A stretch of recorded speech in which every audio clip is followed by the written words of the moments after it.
Hebreos capítulo 5, versículos del 1 al 10.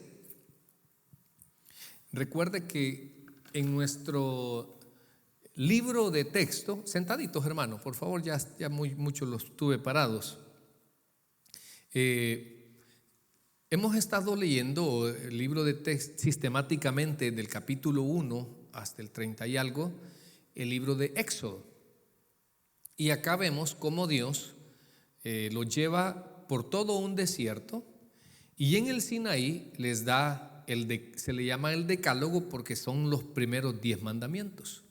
Luego después se queda Dios revelándole también a Moisés que tiene que levantar un tabernáculo. ¿Para qué, hermanos? Para que el judío practique su fe. Ahora le da un tabernáculo y no solamente el tabernáculo le da las dimensiones en qué van a consistir, sino también nos muestra o nos dice acerca de la parte de ministrar los sacerdotes. Ahora entonces vamos a buscar en el libro de Hebreos porque nos quedamos en el estudio de Jesús, nuestro gran sumo sacerdote. ¿Lo tiene? Bien, vamos a ver entonces Jesús como gran sumo sacerdote. Leemos la escritura en el nombre del Padre, del Hijo y su Santo Espíritu. Dice así, todos juntos por favor. Porque todo sumo sacerdote tomado de entre los hombres es constituido a favor de los hombres. Permítame. Amén. Permítame un segundito. Amén. A favor de los hombres en lo que a Dios se refiere, para que presente ofrendas y sacrificios. ¿Para qué? ¿O por qué? Por los pecados. Versículo 2. Para que se muestre paciente con los ignorantes y extraviados, puesto que él también está rodeado de debilidad y por causa de ella debe de ofrecer por los pecados tanto por sí mismo como también por el pueblo. Y nadie toma para sí esta honra sino el que es llamado por Dios, como lo fue Aarón.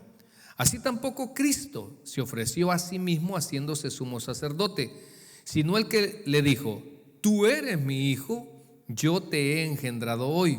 Como también dice en otro lugar: tú eres sacerdote para siempre, según el orden de Melquisedec. Y Cristo, en los días de su carne, ofreciendo ruegos y súplicas con gran clamor y lágrimas al que le podía librar de la muerte, fue oído a causa de su temor reverente. Y aunque era hijo, por lo que padeció, aprendió la obediencia. Y habiendo sido perfeccionado, vino a ser autor de eterna salvación para todos los que le obedecen. Y fue declarado por Dios sumo sacerdote según el orden de Melquisedec. Vamos a orar. Padre, ábranos el entendimiento para poder expresar y enseñar tu palabra según tu Santo Espíritu, Señor, que es el maestro por excelencia cuando tu palabra se lee o cuando su palabra se estudia. Deponemos pensamientos, sentimientos de este inútil predicador para que usted, Señor, pueda bendecir la vida de su oveja y que logre dimensionar la gran bendición de tenerte a ti, Señor Jesús, como su sumo sacerdote intercediendo ante el Padre. En el nombre de Jesús, amén y amén. Bueno, mis amados, siempre al estudiar a Jesús como nuestro gran sumo sacerdote, yo quiero llevarlo siempre al Antiguo Testamento para que comprenda que la ley, hay muchas cosas que eran un tipo de Cristo. Y para ello vamos a comenzar diciendo que en la historia de Israel, Él ha tenido dos lugares muy especiales para que adoren a Dios. Y uno fue el tabernáculo. Hay que diferenciar lo que es el tabernáculo con el templo.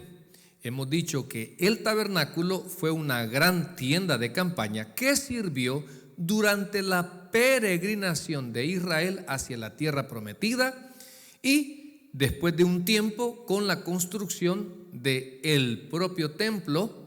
¿Quién lo construyó? Salomón. Aunque David le dejó prácticamente casi todo, mis amados, solo para que le diera continuidad. Pero ahí vemos que ambos lugares tienen las mismas características. Por ejemplo, el tabernáculo tenía, vamos a decir, estaba dividido en tres partes muy importantes: el atrio de los sacrificios, el lugar santo y el lugar santísimo. En el atrio de los sacrificios, la misma palabra dice, ahí se mataba lo que es la parte del animal, ya sea la oveja, ya sea el carnero, ya sea el toro, cualquier sacrificio ahí se realizaba. Luego el sacerdote pasaba a lo que es, los sacerdotes comunes, vamos a decir así, podían ingresar, pero había un orden, una programación, hasta el lugar santo. Hemos también estado estudiando estos últimos servicios acerca cuando le llegó el turno a Zacarías, que dice que se le aparece. ¿Cómo se llama el ángel que se le aparece en el lugar santo? ¿Recuerdan? Gabriel. Hermanos, muchas gracias por apoyarme y estar pendiente de eso, oiga. Entonces el ángel Gabriel se le aparece. ¿Dónde fue? En el lugar santo. ¿Qué había en el lugar santo, mis amados? Así como en el tabernáculo y en el templo, había una mesa de los panes de la proposición, con 12 tortas de pan, representando las 12 tribus de Israel. Y enfrente había un candelabro. ¿De cuántos brazos? De 7. Hay que tener mucho cuidado con el candelabro de 7 brazos, con el de 9. El de 7 brazos estaba dentro del tabernáculo en el lugar santo. El de 9 es una fiesta muy posterior en cuanto a la historia de los judíos. Esto se da en los tiempos de los macabeos, por eso es una fiesta conocida como de las luces. Se lo voy a decir rápidamente. Israel estaba en esas milicias, en esas luchas, queriendo retomar nuevamente Jerusalén, y se habían quedado sin aceite en el menorá. Y Dios les hace el milagro que el poquito de aceite que tenía, que solo tenían para 6 días, el Señor se los extiende. No se acaba ese aceite de las copitas por 9 días. Entonces por eso celebran ellos el Hanukkah o la fiesta de las luces. Pero bueno, entonces después de lo que es el lugar santo, hay otro lugar, otra recámara que se llama el lugar santísimo. Ahora, ese lugar santísimo no podía entrar cualquier sacerdote. Solo entraba uno, conocido como el sumo sacerdote. ¿A qué podía entrar cuando a él le daba la gana? No. ¿A qué llegaba él? Hermanos, la ley es explícita que él solo podía entrar una vez al año. ¿Cuántas veces entraba? Una vez al año. ¿Y a qué entraba? Bueno, a hacer expiación, a perdonar o a presentar la sangre del sacrificio del cordero sin mancha, perfecto, por los pecados del pueblo de Israel. ¿Vamos bien hasta ahí?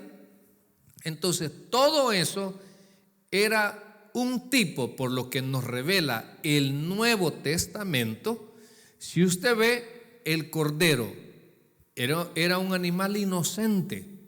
¿Por qué, mis amados? Porque él no debía nada, pero más sin embargo, Dios había pedido que para expiar los pecados del pueblo tenía que escogerse un corderito inocente. Él tenía el derecho a vivir, pero Dios así lo había ordenado. Ahora, ese cordero que se le quita la vida es un tipo de Cristo. Por eso Juan el Bautista, cuando ve al Señor, dice: he ahí el cordero que quita el pecado del mundo. ¿Por qué? Porque ese cordero era un tipo. Ahora el sumo sacerdote, ya en el libro de Hebreos no le llama, cuando empieza a ver, a desarrollar, porque esto es como quisiera que, como esencia que usted se lleve. Si usted logra entender cuál era la función del sumo sacerdote en el tabernáculo y en el templo, ahora usted va a entender cuál es la función de Cristo en su vida como gran sumo sacerdote. ¿Ok? Entonces, dice la Escritura que Jesús, como gran sumo sacerdote, Él entró no al lugar santísimo del templo, no, sino que entró hasta el cielo. Ahí llegó y se presentó él mismo, donde el Señor se da por aceptado ese sacrificio. Ahora, pero dice que el sumo sacerdote entraba al lugar santísimo a interceder por los pecados del pueblo. Entonces, ¿qué hace Jesús ahí en el cielo? Interceder por usted y por mí. Dice, a Pedro le dijo: Satanás te ha pedido para zarandear, pero yo rogaré al Padre. Entonces Jesús no solamente es profeta, ya vamos a ver cuando dice de la orden de Melquisedec, porque recuerde que Jesús no solo es, por ejemplo, los musulmanes. Para los musulmanes Jesús es un gran profeta, pero no es sacerdote, no es rey. En cambio, para nosotros los cristianos, Jesús es el Hijo de Dios. Jesús es el Mesías esperado. Jesús es el gran sumo sacerdote. Jesús es el Cordero que pagó con su vida en la cruz para perdón y salvación en nosotros los creyentes. Amén. Le damos un fuerte aplauso al Señor a ello. Entonces, cuando usted comprende lo que hacía el sumo sacerdote en el Antiguo Testamento, y ahora que nosotros tenemos el Nuevo Testamento, el complemento de esta revelación progresiva, usted va a asimilar mejor qué hace Jesús en su vida, qué es Jesús. Y le decía que dice del orden de Melquisedec, porque el sacerdocio, el sumo sacerdote, si bien es cierto venía de la línea levítica, pero hermanos, había una familia exclusiva de donde se tendría que ejercer el sumo sacerdocio. Ya hemos dicho que era de la familia de Aarón, ¿ok? De todos los levitas había una familia que Dios escogió para que de esa familia siguieran los sumos sacerdotes. No de otras, solo de la familia de Aarón. Pero viene el libro de Hebreos y dice, bueno, porque el libro de Hebreos presenta a Jesús como superior a todo. Ya vine hablando que es superior a los profetas, ya vine hablando que es superior a los ángeles, ya viene hablando que es superior a Moisés. Ahora en estos versículos habla que es superior al sumo sacerdote. Y dice gran sumo sacerdote. Y si usted se fija, al final hemos leído que dice según la orden de Melquisedec. ¿Por qué de Melquisedec? Porque este rey, y toma de referencia cuando Abraham va a una guerra queriendo rescatar a ese su hijo, a ese su sobrino, que me cae mal este Lot, pero vamos a dejar esas cosas personales, y va a esa gran batalla. Y cuando él viene victorioso, se encuentra a este sacerdote y ese rey. O sea, tenía dos características, y por eso el escritor de Hebreos dice, ese sumo sacerdote que es Cristo es según la orden de Melquisedec. No solamente le está dando el título de sacerdote, sino que también como rey. En la segunda venida de Cristo, recuerden mis amados, que escatológicamente las profecías acerca del Mesías y su venida ya se cumplieron. Porque una virgen concebirá, hermanos, la Virgen María concibió por obra y gracia del Espíritu Santo. Zacarías, he ahí tu Mesías, tu rey montado en un pollino. Jesús entró en un pollino y toda la gente le decía, Hosana, Hosana al hijo de David.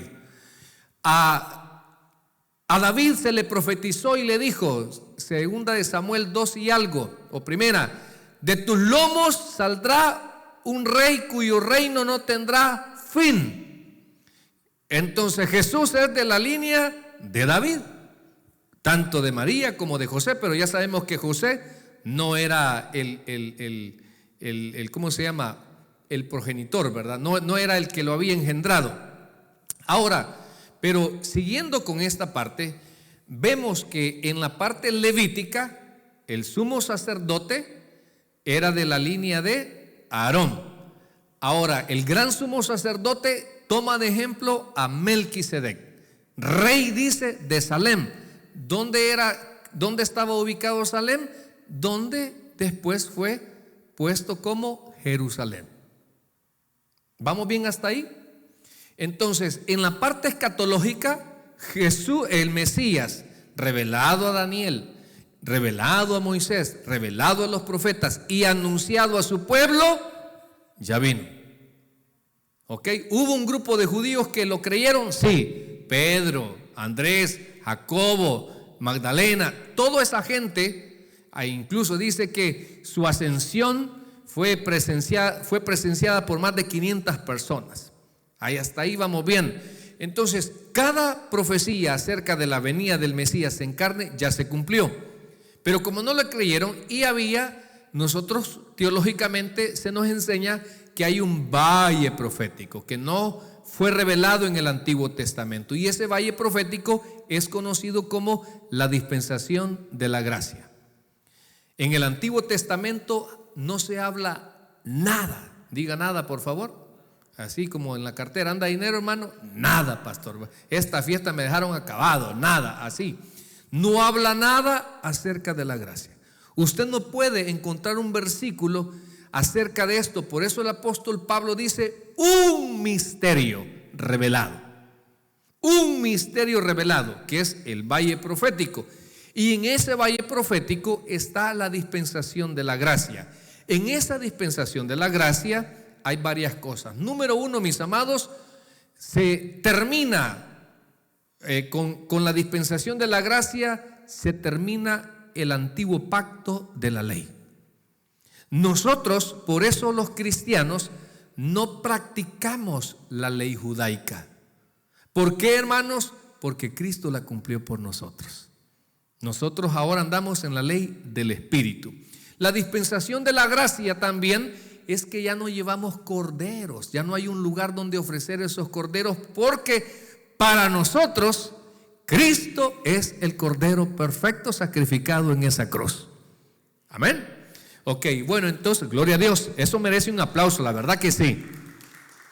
Ahora, entonces, si Él ya vino, ¿qué sucede? ¿Qué revelación más hay en la parte escatológica? Bueno, que nadie sabe el día ni la hora cuando Cristo va a venir por su iglesia, que es otro misterio que no fue revelado. La iglesia es un nuevo pueblo.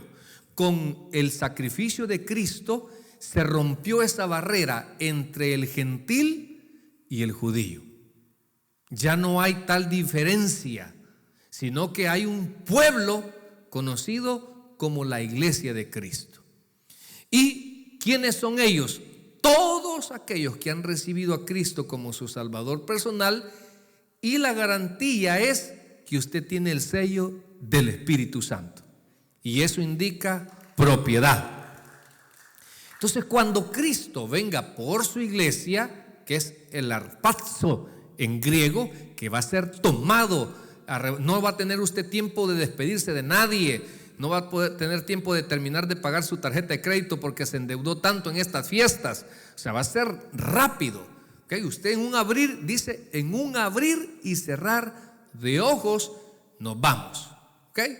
Bueno, pero siguiendo con esta parte escatológica, ¿okay? Sabemos que Cristo, para nosotros Jesús es el Cristo, es el Mesías, creemos en su resurrección.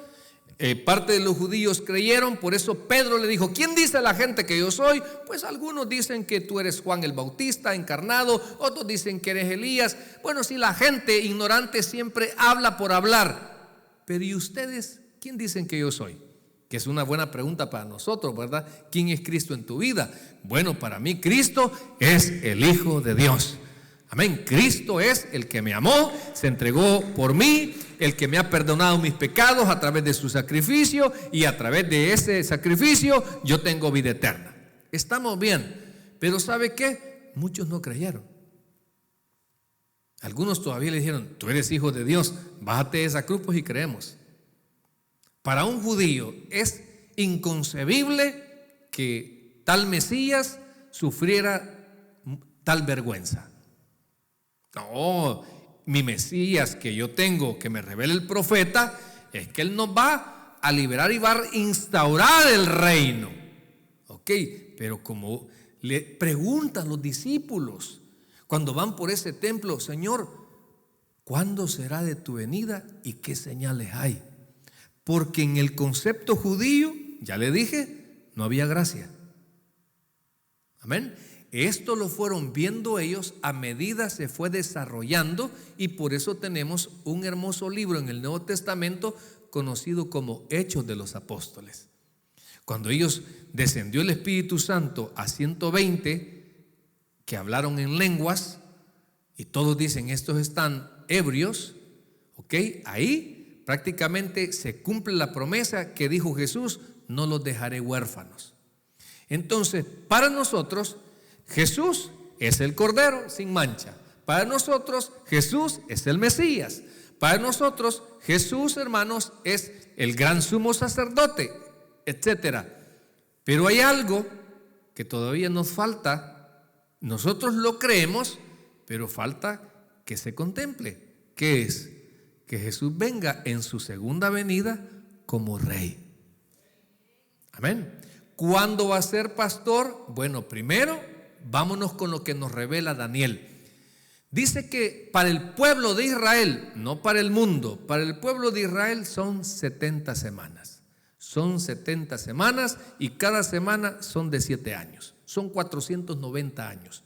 Ya se cumplieron 483. Faltan 7, la semana 70 todavía no se ha cumplido. Cuando la iglesia sea arrebatada, hermano, no lo estoy saturando mucho con escatología, ¿verdad? Va, pues ok. Entonces cuando sea el arrebatamiento de la iglesia, por eso nosotros, ninguna de las profecías de aquellas, hermanos, sensacionalistas, vamos a decir, porque nada, hermanos, mire, la profecía bíblica no es para meterle a usted temor ni aflicción, sino esperanza. Hay cristianos que dicen: ay, no, yo no leo la Apocalipsis porque ahí dice que el que no crea esa Biblia es maldito. Usted no puede ser maldito porque usted ha creído en Cristo. No le tenga miedo a Apocalipsis, hermano. Al contrario, alégrese. Alégrese que usted no va a pasar por esa gran tribulación. Así lo promete el Señor en su Escritura.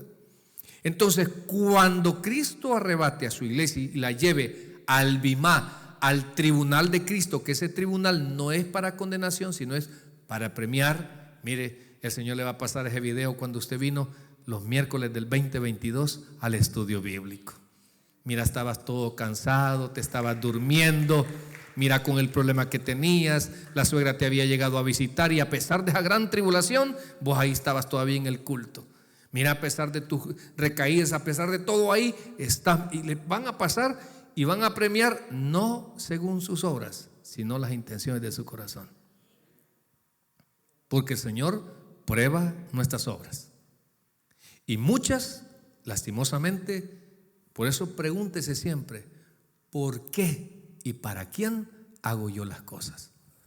¿Por qué y para quién me congrego? Porque si no hay, el pastor me está acabando. El pastor me reclama, no vino. Porque es cierto, yo algunos hermanos los tengo bien controlados. ¿Ya? La hermana Rosita Cruz no entró al culto, allá se quedó, está bien, el domingo en la tarde. O sea, ahí estoy yo pendiente. Mauricio, no veo que esté ahí. Ajá, Samuel no vino, me mandó un texto, gran pajero iba a decir, pero no, gran mentiroso, ¿verdad? Entonces, no, ahí, ahora, sus obras, yo no las pruebo, yo no las mido, eso es Dios. Amén. Yo no puedo medir, o sea, no estoy en la capacidad ni en la condición de medir lo que usted hace o medir lo que usted da. Quien lo mide es Dios. Y allá en el Bimá de Cristo usted va a ser premiado.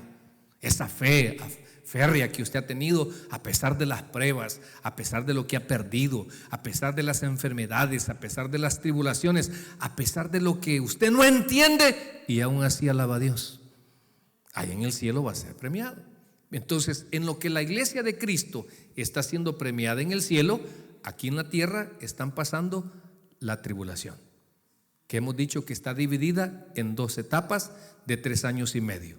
3 años y medio de tribulación y 3 años y medio de gran tribulación. Hermano, déjeme decirle algo. Usted y yo hemos comprobado muchas, pero muchas cosas de lo que la Escritura ha profetizado y anticipado y se ha cumplido. Y eso no va a ser la excepción. También hay cosas que hemos creído a sus promesas, las que Jesús dijo: voy pues a preparar morada para que donde yo esté, vosotros también estéis. Hermano, nuestra eternidad no es en esta tierra, es en el cielo. Un día tenemos que pasar, si Cristo no ha venido, por un paso llamado la muerte. Pero por eso dijo Pablo: ¿dónde está, oh muerte, tu aguijón? ¿Dónde, oh sepulcro, tu victoria? Porque así como Cristo resucitó entre los muertos, así Cristo va a resucitar a los que han creído en Él y van a ser llevados al cielo. Qué bello eso, hermano. Yo no sé si por el frío usted no cree eso, pero yo sí lo creo. Tal vez tiene frisado el cerebro.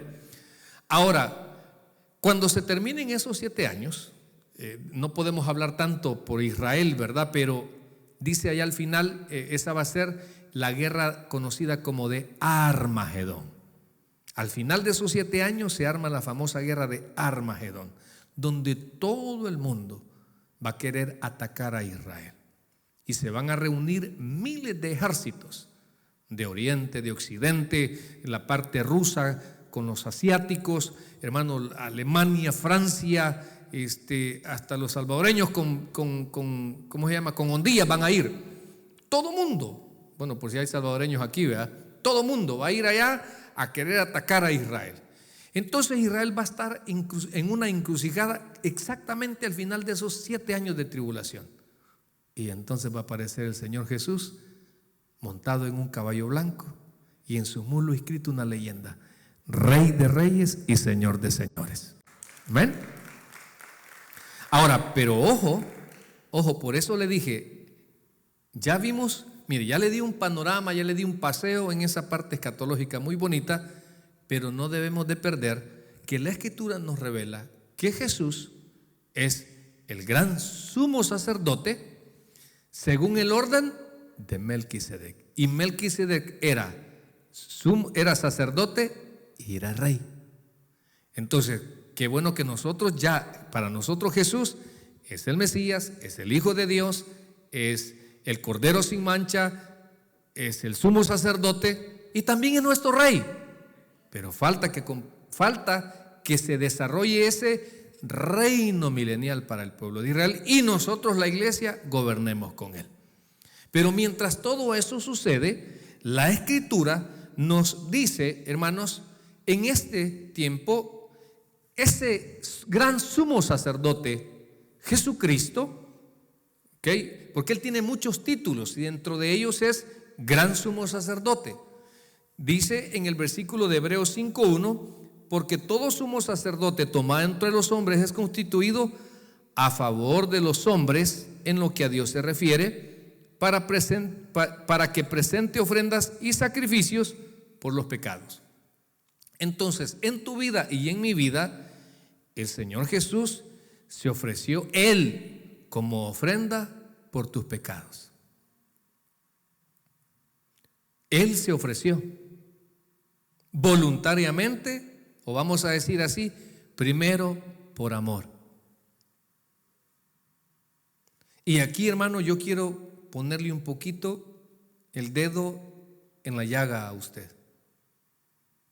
Cuando Jesús se le está apareciendo a sus discípulos, a sus apóstoles, después de haber sido crucificado y puesto en ese sepulcro, llega un momento donde se le pregunta a Pedro y le hace la pregunta 3 veces: ¿me amas? ¿Y qué contestó Pedro? Sí. Y luego le vuelve a hacer la pregunta: ¿me amas? ¿Y qué contestó Pedro? Sí. Y luego la tercera vez: ¿me amas? Tú lo sabes todo, ¿verdad? Entonces, mis amados, yo le quiero dejar esto: incremente el amor por Dios en su vida. Incremente su amor por Dios. ¿Por qué, pastor? Por todo lo que ha hecho por usted, hombre. O sea, mire, aún siendo nosotros pecadores, Él bien pudo haber dicho, ahí cuando estaba en el monte de Getsemaní, bien, ahí se arrodilló y dijo: Señor, yo sé que tú puedes pasar de largo esta copa. Recuerde que Jesús no solo era 100% hombre, fue 100% Dios. Y Él me conoce desde la eternidad. Con amor eterno Dios me ha amado. Pero seguramente Jesús en ese monte vio lo rebelde, lo desobediente, lo pecaminoso, lo blasfemo, lo sinvergüenza y todo lo demás que es usted también conmigo. Amén. Ay, porque usted, amén, gloria a Dios. Sí, el hombre es sinvergüenza. Usted también, hermano. Amén. Bueno, pues entonces mire, me vio ahí y bien pudo haberle dicho al Señor: yo por Edwin ni una gota derramo. Porque mire, usted y yo, hermano, supóngase pues que usted para sobrevivir necesite un corazón. Para sobrevivir. Y yo tengo el corazón compatible. Pero fíjese que yo lo amo mucho, hermano, pero yo no me voy a morir para que usted viva. Amén. Y yo me imagino que usted igual, ¿verdad? Mire, fíjese que ya vimos, don Juancito, y usted tiene un corazón igualito al del pastor, ¿se lo da? Yo ya viví suficiente. O sea, ¿sabe por quiénes somos nosotros capaces de dar algo? Aún nuestra propia vida, por nuestros hijos.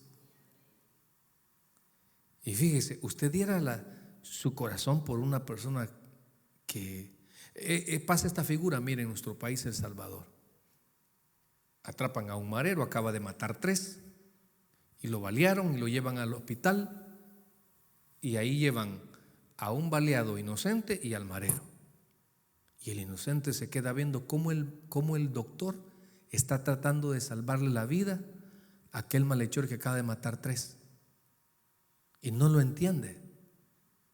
Entonces mucha gente no comprende que Jesús, hermanos, Él se dio a pesar de lo que somos, a pesar de lo que fuimos y a pesar de lo que seremos quizás. Pero ¿sabe qué? El Señor no se detuvo y dijo: yo voy a morir por un pueblo que me va a reconocer como el Mesías. Amén.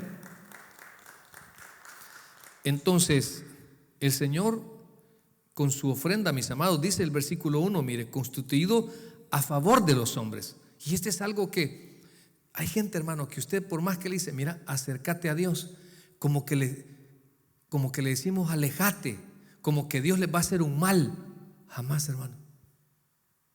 Jamás. Cuando usted se acerca a Dios, Él desea de parte de Él hacia usted todo lo mejor. Perdonarlo, salvarlo, darle vida eterna, y mientras no se lo lleva, que usted viva una vida en plenitud en Cristo. Y cuando el Señor a usted ya le ha quitado esa venda y le ha restaurado su vida pecaminosa, usted vuelve a ver para atrás y dice: ¿cuánto tiempo de mi vida desperdicié? ¿Qué engañado me tenía Satanás? ¿Cuánto dinero le dejé a aquella muchacha y ni me casé con ella? Y así cosas habla uno, hermano. Entonces, mire, el Señor dice que es tomado entre los hombres a favor de los hombres. O sea, entonces, mire, yo siempre diré, en este tiempo de la gracia, a Dios lo podemos tener de amigo.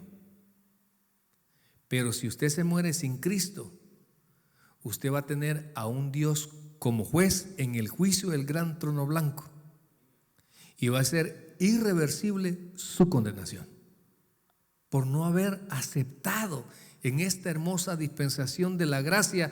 Fíjese, donde la salvación es un regalo, no es por obras, no es por ser bautista, no es por venir a una iglesia, no es por ofrendar, es gratis, pero ha costado mucho. Amén. O sea, es gratis. pero se pagó un gran precio. ¿Cuál fue? El que el Señor se ofreciera por usted y por mí, y por todo aquel que esta noche le reciba como su Salvador personal. Amén. Mire, me encanta esta otra parte, hermano. Versículo 5:2 dice: para que se muestre paciente con quienes, ignorantes y extraviados. El ignorante es el que hace muchas cosas, ofende a Dios, pero no sabe. No sabe. Yo en mi ignorancia hablaba mal de los pastores. Yo en mi ignorancia hablaba mal del evangelio. En mi ignorancia decía que los cristianos eran fanáticos y solo metidos querían pasar en la iglesia. Y ahora como pastor solo zampado quiero estar, fíjese. Entonces yo hablaba por ignorancia. No había degustado. ¿Sabe que uno de mis temores, de todos los temores, aparte de la mujer, sabe cuál es el que yo le tengo? Y Dios, dejar de congregarme. Ese es mi peor miedo, porque hasta ahorita son 30 años que soy cristiano y no conozco. Es que me fui al mundial de Francia, me fui al mundial no, allá a Qatar me fui, no, nada, no conozco eso. O sea, no conozco, pues, porque me siento tan bien en la casa de Dios. Como hay un proverbista que dice: 2 cosas he demandado a Jehová, y estas buscaré, que esté yo en la casa de Dios todos los días. Pero el que no tiene ese sentir, ¿sabe qué dice? Y el viernes van a hacer el sábado van a hacer vigilia, y el domingo vamos a ir otra vez al culto. Hay que Dios le demanda y usted no viene, oiga. Y también los que están en línea, no crean que me estoy. Hermano, mire, dice que se muestra paciente. Entonces Dios tiene con nosotros paciencia. Dios tiene conmigo, Dios tiene con usted paciencia, y con usted mucha paciencia. Yo molesto a veces las parejas y le digo: Roberto, qué gran paciencia la que tenés, la Juanita. Hermana Karina, yo le envidio esa paciencia que le tiene a Oscar, al papá y al hijo, porque solo Saraí se porta bien. Pues sí. Entonces dice que él se muestra paciente. Ahora, pero ya le dije, no le vaya a reventar esa paciencia a Dios.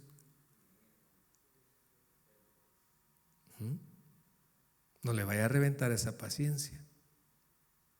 Algunos que me conocen saben que yo soy muy paciente, pero cuando me revientan la paciencia también me los reviento. No, porque no se puede. Hay cosas que son irreversibles.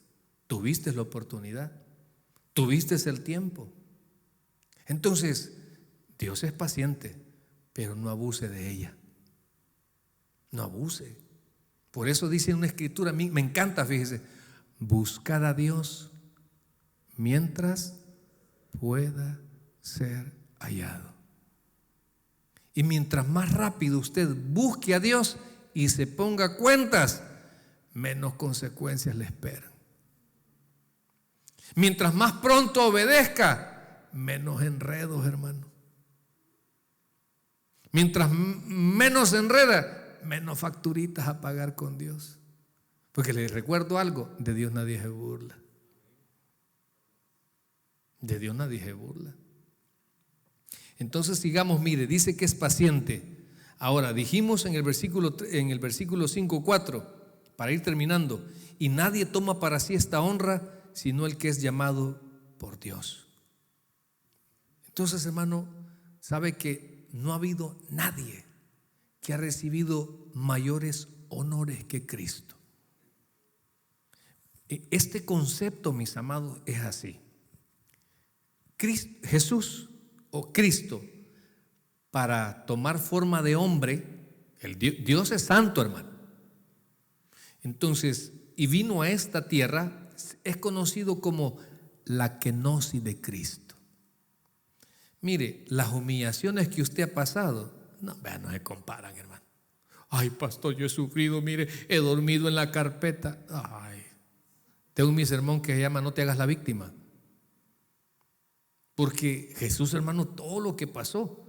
Y dice, la kenosis de Cristo es un término griego que es hasta hasta Jesús se humilló hasta lo sumo. O sea, el Rey de Gloria, ¿dónde nació, hermano? ¿En un palacio? ¿Dónde nació? En un establo.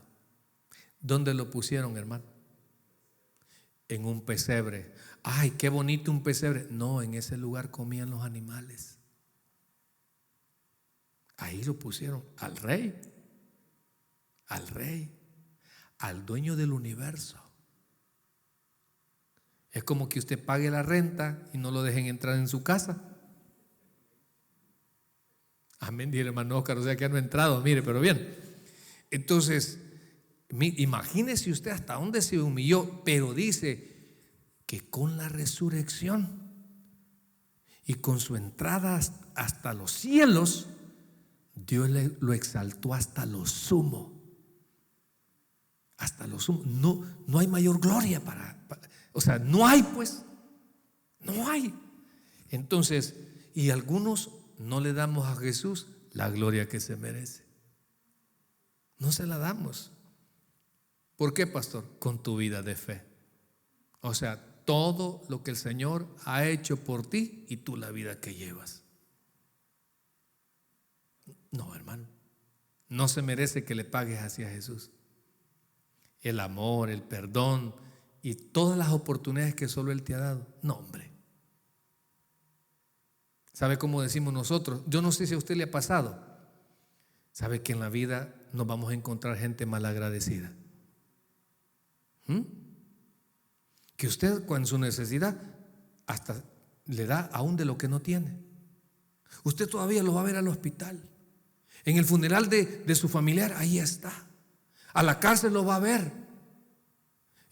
Cuando no tiene dónde vivir, aunque sea con Firulais, lo mete a la casa esa.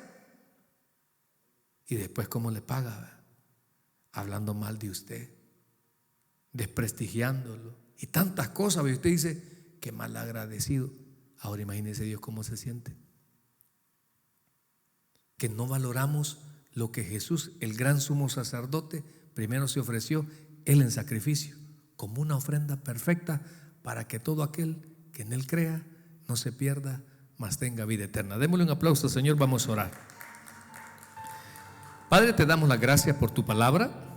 Te pedimos en el nombre de Jesús que esta noche hayamos podido degustar, mi Dios, el conocimiento, la enseñanza y sobre todo la aplicación de ese gran sumo sacerdote en nuestras vidas. Ruego por tus ovejas, Señor, para que puedan entender, asimilar, número uno, el papel de sumo sacerdote en el Antiguo Testamento, que la función principal de él era expiar los pecados del pueblo de Israel una vez al año, en el mes séptimo, en el 10º día. Solo él tenía acceso a ese lugar santísimo. Y tú, Señor, ese templo, ese tabernáculo es la sombra de lo que va a ser representado, o lo representa en un todo, aún incluyendo el cielo, Señor. Tú veniste, te sacrificaste y entraste a ese lugar santísimo, donde nadie tiene acceso a entrar, y tú nos abriste el camino, Señor. Ahora te pedimos en el nombre de Jesús, por el amigo, por aquel que no te ha recibido. Yo quiero que usted valore lo que el Señor le está ofreciendo: perdón, salvación y vida eterna. No sé si mis amigos allá, de los que han venido, ya recibieron a Cristo. ¿Habrá alguien más aquí? Si no, pues a los hermanos que están en sintonía y tal vez no ha tenido esa bendición, voy a hacer una pequeña oración. Repita después de mí: Señor Jesús, en este momento yo te abro mi corazón. Te pido perdón por todos mis pecados. Hoy yo reconozco y acepto que soy pecador como todos, pero creo que solo Jesús y nadie más tiene el poder para perdonar todos mis pecados. Hoy me arrepiento y creo firmemente que Jesús no solo murió, sino también resucitó entre los muertos. Creo que Jesús en mi vida Es el Hijo de Dios, es el Mesías esperado por Israel, es el gran sumo sacerdote y es mi Rey. En Cristo Jesús mi Salvador. Amén y amén. Padre, bendiga a mis hermanos, Señor. Bendiga su esfuerzo, su sacrificio. Bendiga, Señor, el deseo que tienen de conocer de ti. Por eso pedimos siempre que en la iglesia de Cristo el maestro por excelencia sea el sumo sacerdote, sea el Espíritu Santo, y que nuestro sumo sacerdote Cristo siempre pida por nosotros, Señor, para que nuestra fe no nos falte. En el nombre de Jesús, amén y amén.